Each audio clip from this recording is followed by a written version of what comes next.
All right.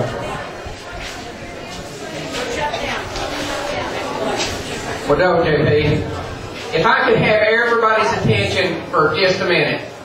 Come on in close, and I want to speak for just a little bit, and if I could sure have your attention, I would certainly appreciate it.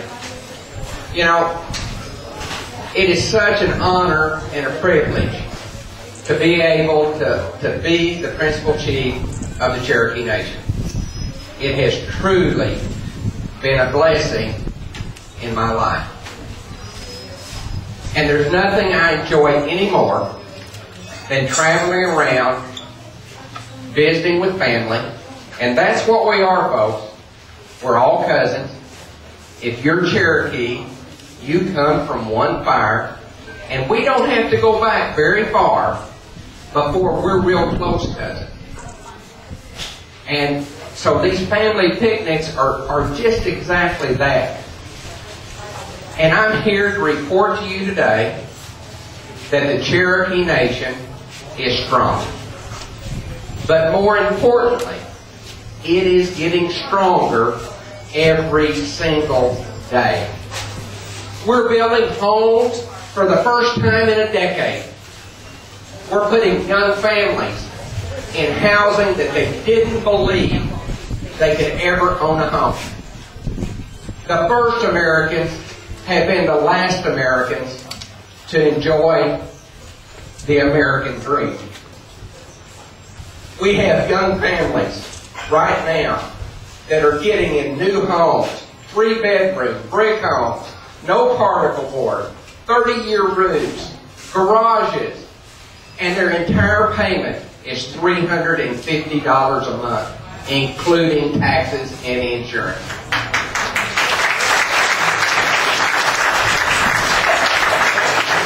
Because of this housing program that we have come up with, this year we're going to build 50 brand new homes for our elders whose homes needed so much repair that we couldn't bring it up to standards for $35,000.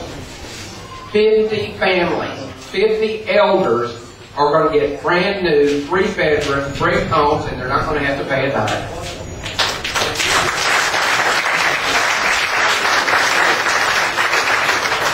Because we are family. And what do families do? Really, what do you do for your family? You take care of your elders. We're taking care of our elders. Families take care of their kids. They want them to get an education. They want them to do better than they've ever done. And I'm here to tell you that every single child inside of the 14 counties that applied for a scholarship, got one last year, $2,000 a semester, and will stay with them all 4 years.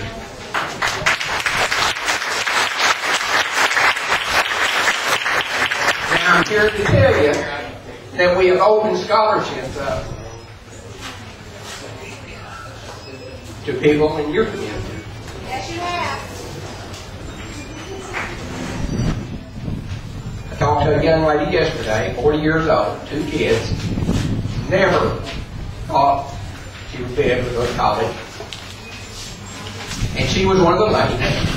She not only got her $2,000 a semester, but she also got her a housing program.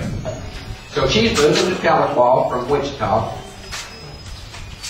And at 40 years old, she's going to get an education to better take care of her family.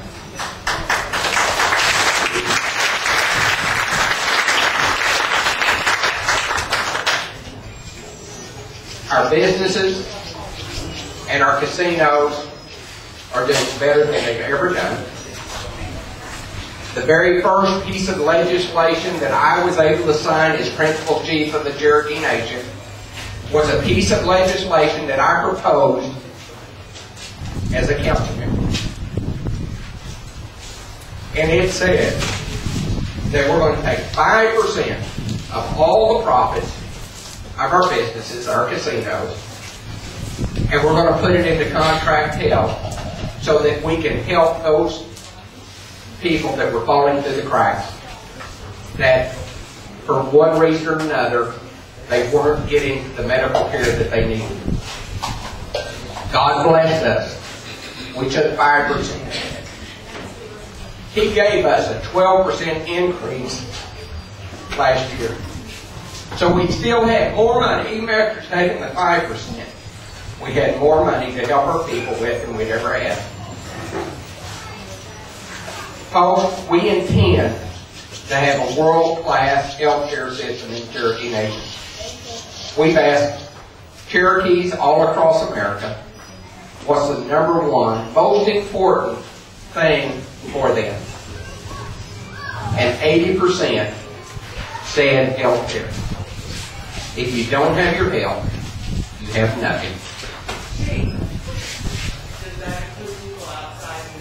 I'll get to that. I'll get to that. So we've taken a new board of directors at our businesses, and we've said health care is the number one most important thing. So the next $100 million of profit is going into health care, into infrastructure.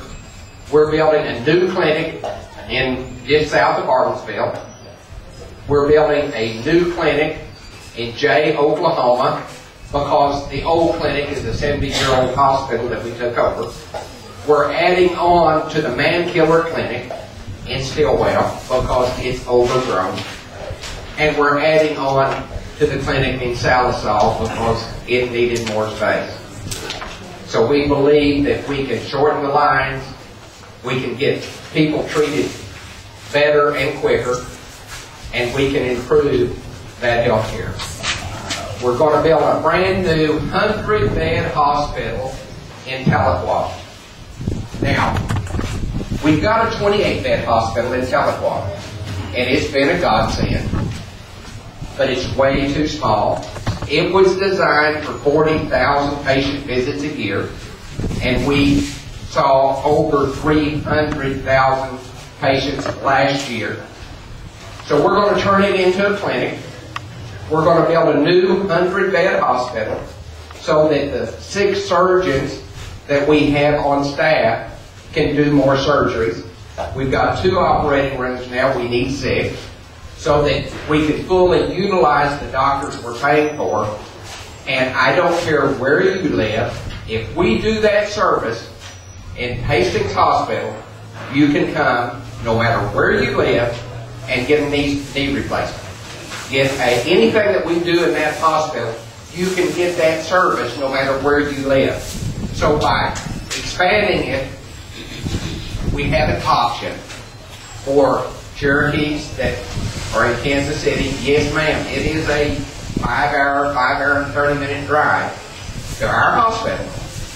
But if you don't have another choice, my mother didn't have a choice when she had to drive to Mayo.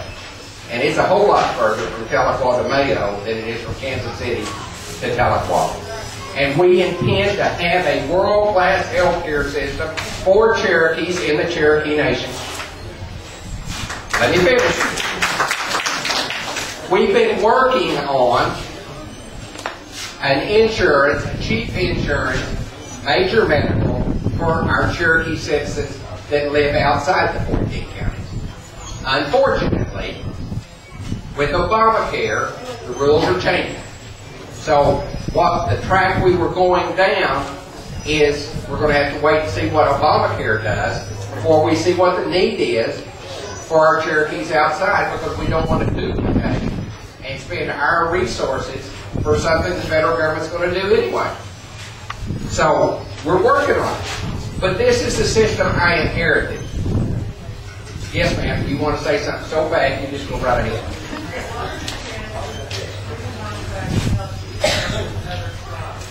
Say that again.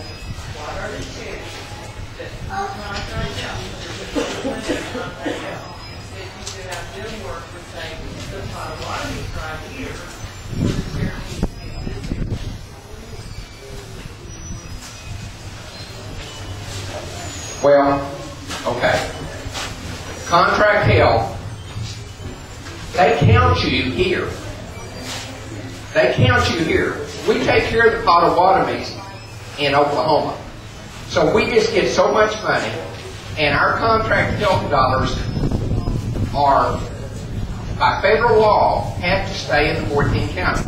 It's not that we're just trying to be mean to people, but we take care of the Potawatomis. We take care of the Creeks. We take care of, now, the 5%, if the tribal council said, yes, we want to spread it all over the United States, we could do it. But here's the problem.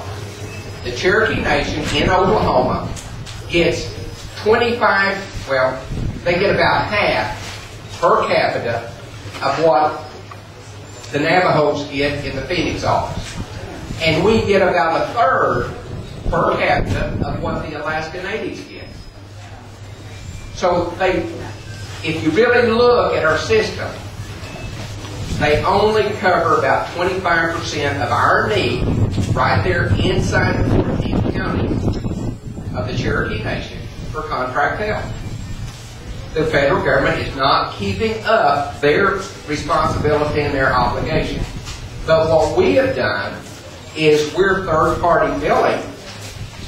And so if you have Medicare and we do your surgery, we make money on it, and we use it for more contract health. So right now, I'm here to tell you that 96% of all contract health out of Hastings Hospital is now being covered. But it took our 5%, and it takes all the money we can collect. Now, if God continues to bless us, and we continue to grow our businesses, and let me say something about our other businesses. We increased our other outside businesses by 60% last year. I brought some people in, and we averaged over $1 million a day in 8A contracts with the federal government and other entities outside of gaming. Those profits will be coming in, folks, and we're going to be able to do more than we've ever done before. So, would I like to say that we can do contract health all over the United States? Yes, ma'am, I would. But we got to take baby steps. We're trying to improve it absolutely as fast as we possibly can. But we've seen miracles. Say again. It all goes into the business profit. It's part of the game. It's part of the game. It's part of the game. Yes, ma'am. It's a game. Well, in the true business sense, a lot of the hotel rooms are given away to high rollers so that they'll stay and spend more money. It's the truth of the matter. That's why they're interconnected. Do I? Yeah, conference sites as well. We bring them in for that. But here's the point. The entire purpose of the Cherokee Nation is to make the lives of Cherokees better. And the entire purpose of the office as principal chief is to see that that gets done as quick and as fast as it possibly can. So, the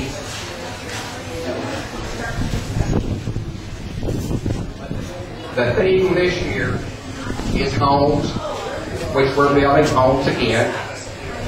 Health, which we're building $100 million worth of infrastructure. And hope. And the hope comes in that we'll continue and we can do better, and we spread scholarships out. I hope healthcare's next. It's not there yet. But you can come into the Cherokee Nation. Yes, ma'am. Yes, ma'am.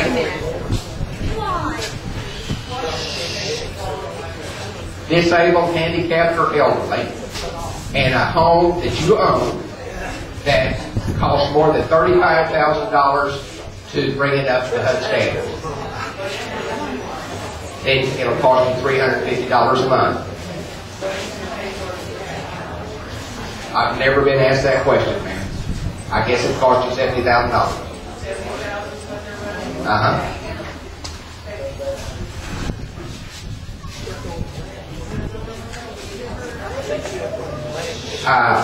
Folks, look to our website. We're doing great things with it. It should be easier to manage, it's easier to operate, more transparency. We've got Catherine Foreman Gray is here. She's working extremely hard to get history online. We've got we're trying to make it so much easier and better. Somebody asked me about their Cherokee Phoenix, that they used to get it, now they're not getting it.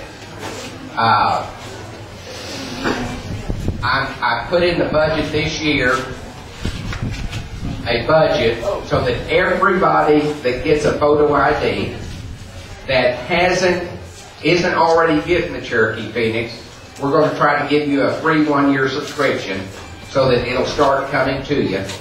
After that, it's $10 a year, less than $1 a month for you to stay in touch with the Cherokee Nation. So if the council doesn't take that out of my budget, and you get a photo ID, you ought to start getting the Cherokee Phoenix, because we want you informed.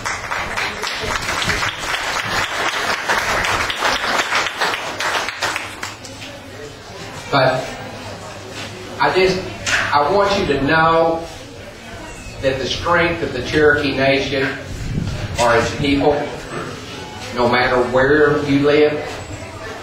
And for folks to come out to a picnic like this, to have a good time with your cousins, with your family, with tribal officials, just shows that you care and you want to be involved.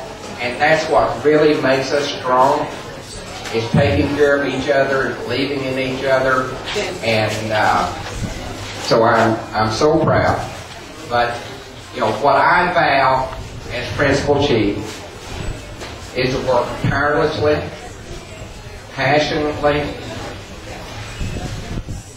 to serve you every single day. God bless each and every one of you. God bless you.